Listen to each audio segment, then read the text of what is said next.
It started as an ordinary Friday night.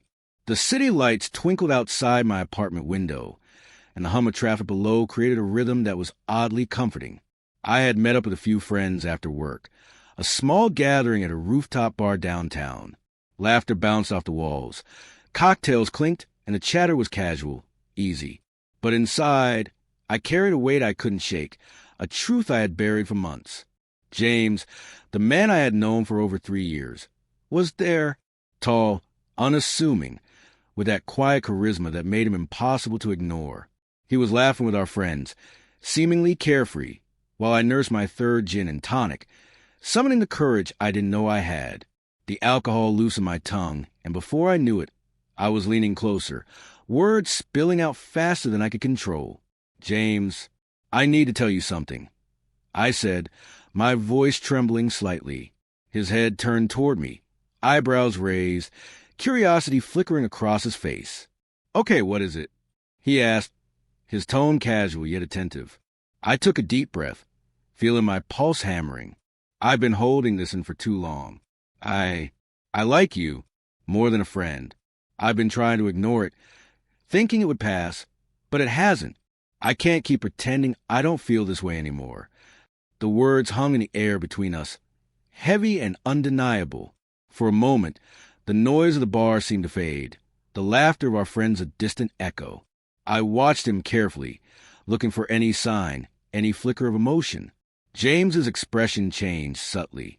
His smile was still there, but his eyes grew serious, almost unreadable. He reached out, resting a hand briefly on mine, and I felt a jolt, a mix of hope, fear, and anticipation. I didn't know, he said quietly. I suspected, but hearing it, it's different. I nodded, words failing me. The alcohol made my hands shake, my heart race, and yet I felt an odd sense of liberation. I had said it. I had finally said the truth. But James didn't respond with enthusiastic embrace or the confession I secretly hoped for. He simply looked at me, long and steady, as if weighing something far heavier than I could see.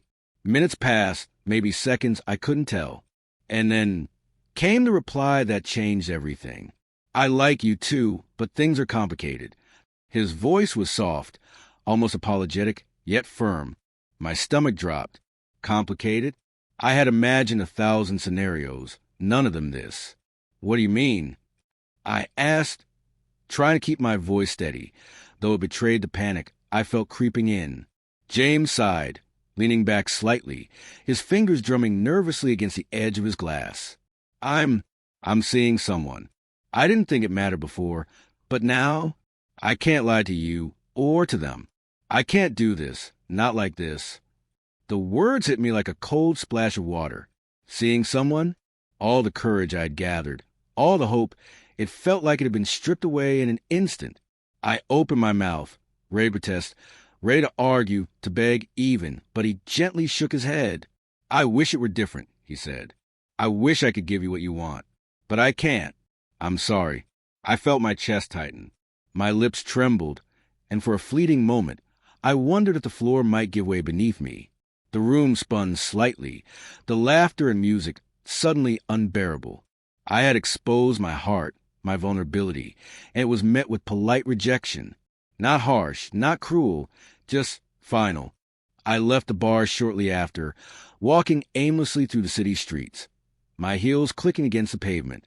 The night air bit at my cheeks, sharp and real, and I wrapped my coat tighter around myself, as if armor could protect me from the sting of truth. I replayed every moment, every word, every glance between us, trying to find a sign I had missed, a hint that he felt the same way but was too scared to say it. By the time I returned to my apartment, the city had quieted. Neon signs flickered, taxis rattled past, and occasional laughter drifted from an open window somewhere above. I sank onto my couch, clutching my coat, feeling a strange mix of relief and devastation. Relief because I had spoken my truth, and devastation because it hadn't mattered. And yet, as I stared at the ceiling, the room dark except for the faint glow from the streetlights, I couldn't shake the sense that this wasn't the end. Something in James's voice, something in the way he looked at me, suggested that his reply, complicated as it was wasn't final. That maybe, just maybe, the night's confession had opened a door neither of us had realized was there.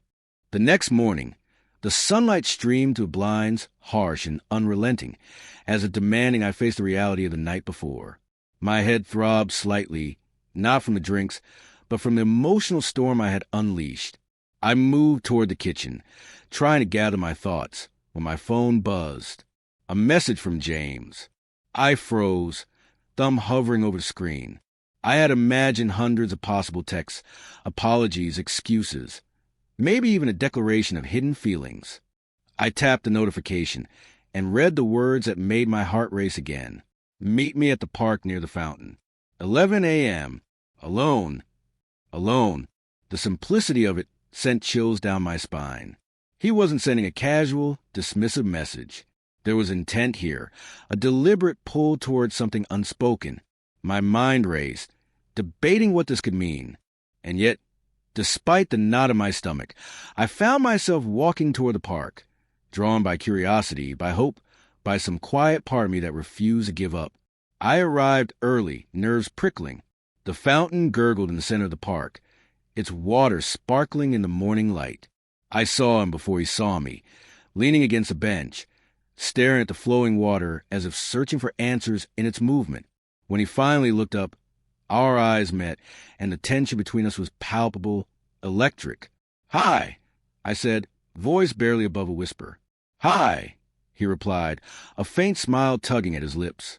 But it was the kind of smile that didn't fully reach his eyes. There was something heavier, something serious, behind it.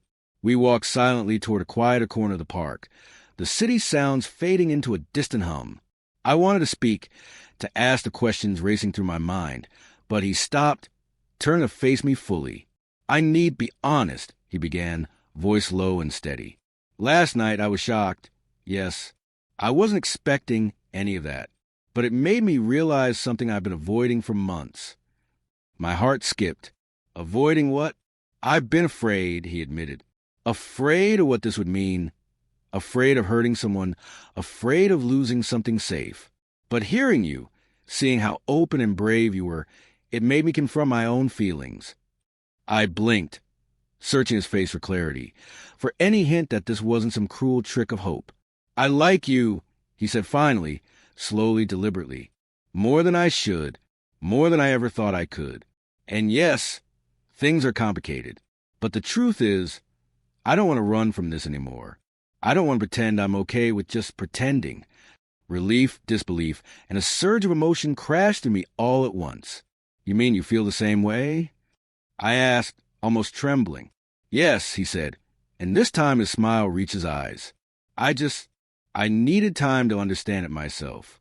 I wasn't expecting to feel this way, not like this. Not now, but I can't ignore it anymore. Not after last night. Tears welled up, a mix of joy and disbelief. I had prepared myself for heartbreak, for rejection, for the end of a friendship I treasured. Instead, here he was, admitting his feelings, revealing a depth I hadn't dared hope for. We sat on the bench, talking quietly, the conversation flowing easily now that the tension had shifted. We spoke of what this could mean, of the challenges, of the need for honesty and care.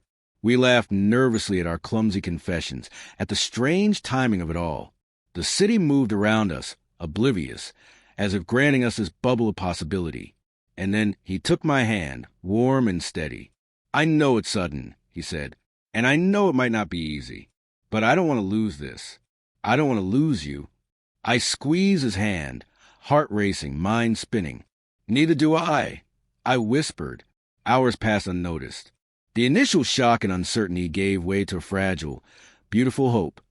A sense that things, despite the chaos of emotions and missed opportunities, could be different. That honesty, no matter how terrifying, had created a path forward. As the afternoon sun began to dip, painting the park in golden hues, James leaned closer. "I know last night was a lot," he said softly, "but I needed to hear it. I needed to feel it. And I needed to tell you in my own way that I feel the same." I nodded, a smile breaking across my face. "It was worth every nerve-wracking second," I admitted. laughing softly, the sound mingling with the fountain's gentle splashes. We walked out of the park together, hands entwined, a sense of cautious optimism wrapping around us. The world outside hadn't changed. Work, responsibilities, and the complexities of life were still waiting. But inside, in that moment, something fundamental had shifted. We had crossed the line from hidden desire to mutual acknowledgement, from fear to courage. And while the future was uncertain, one thing was clear. That night, after a few too many drinks, had altered everything, not just in words, but in the truth we were finally ready to face, together